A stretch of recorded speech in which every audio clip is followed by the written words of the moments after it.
We have long attested that there is substantial evidence to be found within the many ancient ruins which span the continents of the Earth. Evidence to suggest that said relics were in reality not constructed by their currently claimed constructors. Not only are there often advanced features shown to have been far out of the capabilities of the claimed culprits, our more recent ancestors, but additionally, many of these ruins are also indicative of not one, but several past, highly advanced, world-conquering, yet now lost super civilizations. Evidence which indicates that advanced civilization has flourished and fallen many times, a legacy currently lost in the past, yet as the evidence of their lives, and indeed the dates of their demise, becomes a pursuit of modern researchers, they're now fortunately beginning to unravel here in the modern age, and the Toba catastrophe is one such area of study. One which we believe could strongly indicate the date of the end of one of these ancient civilizations. We've in the past covered the intriguing tablet once found within the now exposed super ruin, now all but consumed by the Guatemalan rainforest. Found at the well-known site of Tikal, this tablet depicts a cataclysmic event, a super volcanic eruption which is depicted as having been followed by a great deluge. The tablet has since been stolen, which merely adds to its past validity. But this event could explain the Mayans' obsession with calendars and their predicting the end times. But I digress. The Toba event was a super eruption that occurred about 75,000 years ago in what is now known as present-day Lake Toba, Sumatra, Indonesia. This enormous lake was formed almost instantly when Toba decided to belch the Earth's core into the atmosphere many years ago. It is one of the Earth's largest ever eruptions. The theory holds that this event caused a global volcanic winter, which lasted between 6 to 10 years. This also triggered a 1,000-year-long cooling episode. If there was a densely populated civilization alive at the time, a civilization akin to that of the Guatemalan megametropolis mentioned previously, now estimated to have had a past population in excess of 10 million, such an event and the long-lasting climactic changes which followed would have devastated crops and industry as a whole. In such a huge event that it would have undoubtedly make a past civilization crash, an event that even us within our own technological age simply could not cope with, and would also unquestionably experience a population crash and a grinding halt of practically all industries and economies. An event which would reset us not only biologically, but also technologically. Why were the Mayans obsessed with end times? Why were Neoliths obsessed with solar activity? Perhaps they experienced something which caused this fixation. And it is not just us who suspect this event having once caused trauma and death. In 1993, science journalist Ann Gibbons also posited that a population bottleneck occurred in human development about 70,000 years ago, and she suggested that this was caused by the eruption. Geologist Michael R. Rampino of New York University and volcanologist Stephen Self of the University of Hawaii at Manoa support her suggestion. In 1998, the bottleneck theory was further developed by anthropologist Stanley H. Ambrose of the University of Illinois at Urbana-Champaign.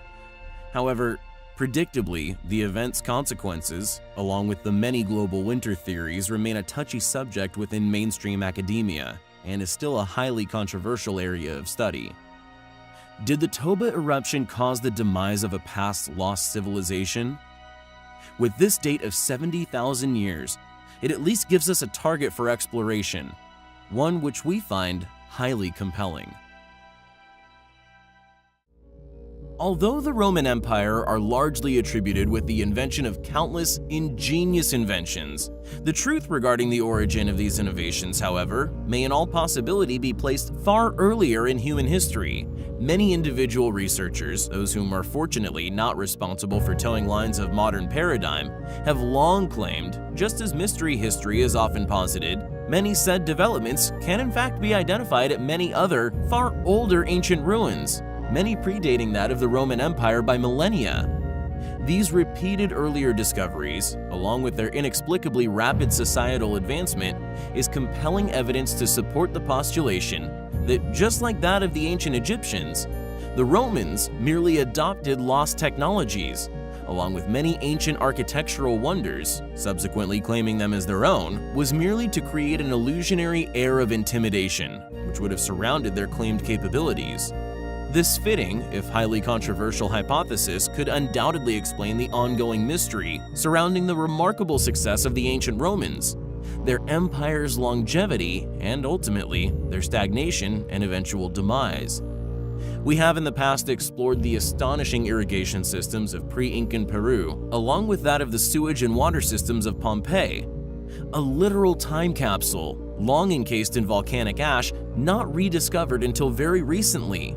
Yet, thanks to this incredible preservation, we were able to identify compelling anomalous features like that of the heavily rutted polygonal roadways. Specifically, we focused upon the elaborate, highly sophisticated sewage system, once placed beneath its still unexplained enigmatic roadways.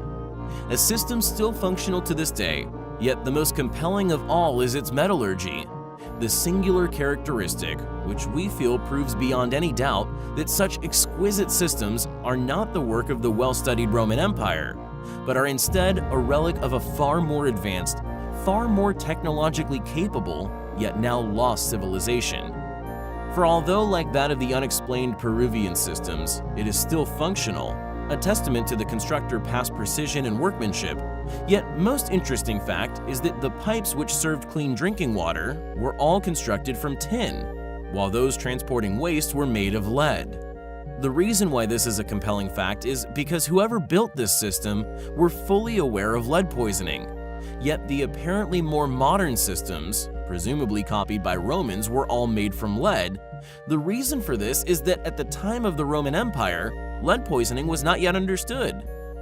Cloaca Maxima, which translates as the Great Sewer, is yet another of these astonishing relics, actively being dismissed as the work of the Romans. Although its tremendous age is undeniable, and the fact that mainstream academia accepts it as having predated the Roman settlement itself, it is regardless still claimed as the work of the Romans. The Cloaca Maxima sewage system, just like that of Pompeii's and those of Peru, are all still functional to this day. This incredible longevity, we feel, is further proof of its original creator's tremendous capabilities. According to Pliny the Elder, an ancient Roman author and someone who could be perceived as one of the original funded opposition, claimed that the center section is centuries older than the surrounding system, with the entire relic claimed as having predated the empire itself by more than 500 years.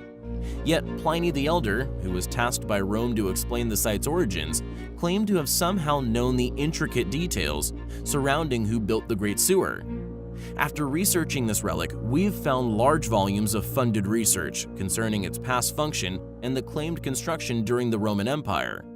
However, regardless of this claimed tale of events, the fact that this technology, this incredibly advanced structural technique, would have been in its infancy at the time it is currently claimed as having been made, yet is still in use today and has not needed any substantial modification for over 2,000 years.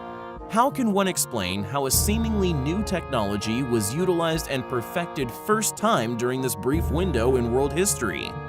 The Cloaca Maxima is undoubtedly an incredible ancient relic, one which we find highly compelling.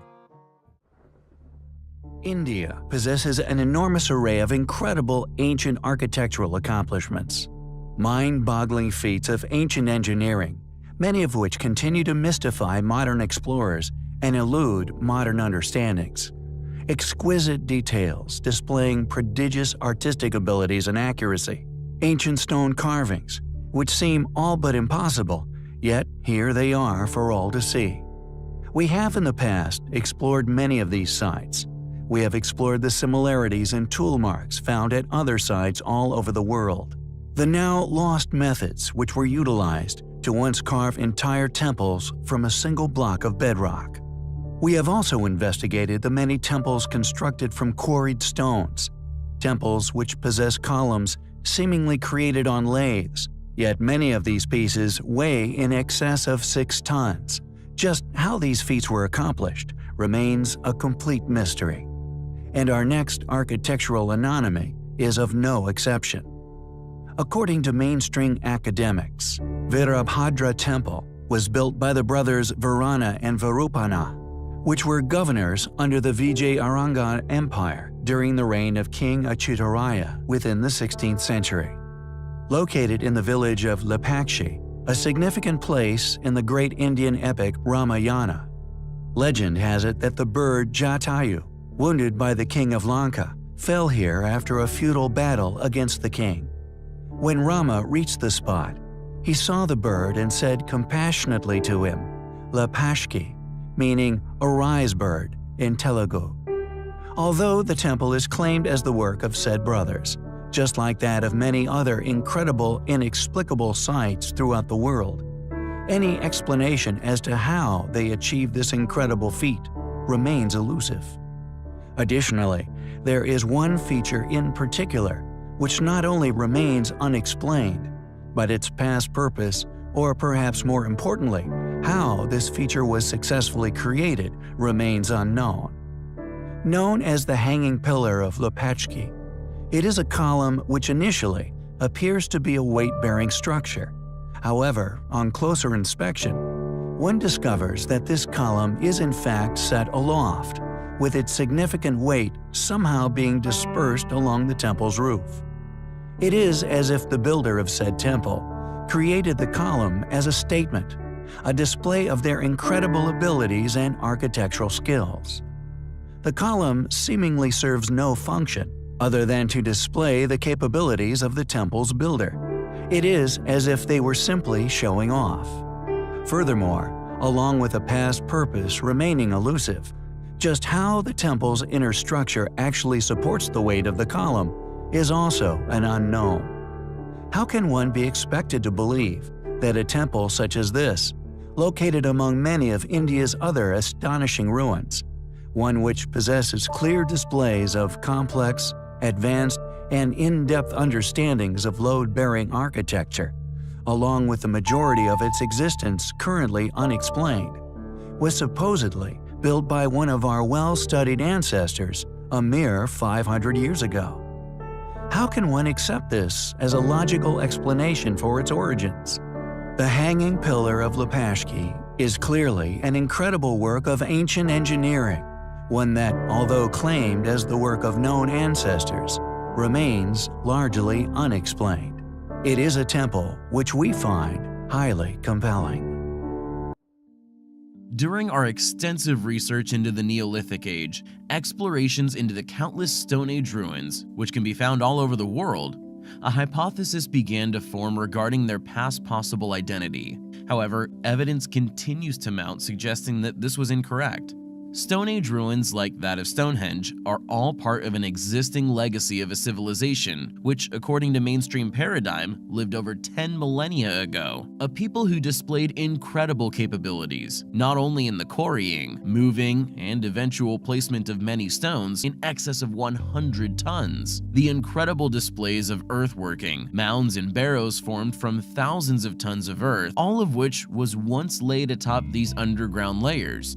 All of these remarkable features are indicative of a group who were once bestowed with tremendous capabilities. Research provided by various specialist fields, alignments displaying a past, intimate knowledge of solar precessions, so complex, we have only very recently been able to fully understand just how astonishing their accuracy was. For Avebury within the UK holds Neolithic lunar alignments, found to be precise down to the 5th decimal. MH felt that due to the seemingly primitive nature of many Neolithic stone buildings that, although this ancient people clearly displayed incredible abilities, their structures on the surface, however, also appear not as advanced as many other enigmatic ancient builders. Due to this, we presented a thesis that the Neolithic people were a surviving fragments of a once far more capable, yet now lost civilization. We theorized that these groups, scattered across the earth, still possessed the knowledge to move said stones, yet had lost advanced technology. We have instead unearthed fitting historical details to support another, more intriguing theory. We found that many Neolithic sites, clearly constructed over extended periods of time, share uncanny similarities in their constructions to other ruins located on other continents, even displaying a somewhat deliberate, intended use of rough uncarved stones. And the Great Salbik Kurgan is no exception. An enormous Neolithic barrow found within modern-day Siberia. Although locally known as a kurgan, This barrow, just like that of the Flintstone-esque dolmens also found across the world, is virtually identical to New Grange, a winter solstice-aligned barrow we have previously discussed in several videos. Thus, with this mounting, collaborative evidence, MH's hypothesis of Neoliths, having once been surviving groups of a post-cataclysmic world, has all but been proven wrong, and they were instead the work of a once flourishing, globe-trotting civilization. It would appear that these ancient monuments were built by a once prospering, worldwide society, and just like that of the pyramids of Giza, ancient Peru, Lebanon, China, along with countless others, were all constructed by past world-conquering superpowers, who fortunately left their proverbial fingerprints all over their particular sites, with the so-claimed Neolithic Age now found to be no exception to this rule. Who were the Neoliths? How are we supposed to believe the claim that these astonishing structures were somehow created by people wielding nothing but flints and whom never made contact? How did this group align their monuments so accurately? And perhaps most important of all, what were these structures' original purposes? It is imperative that we continue to unravel that which has been successfully withheld from us for too long. It is a pursuit which we find highly compelling.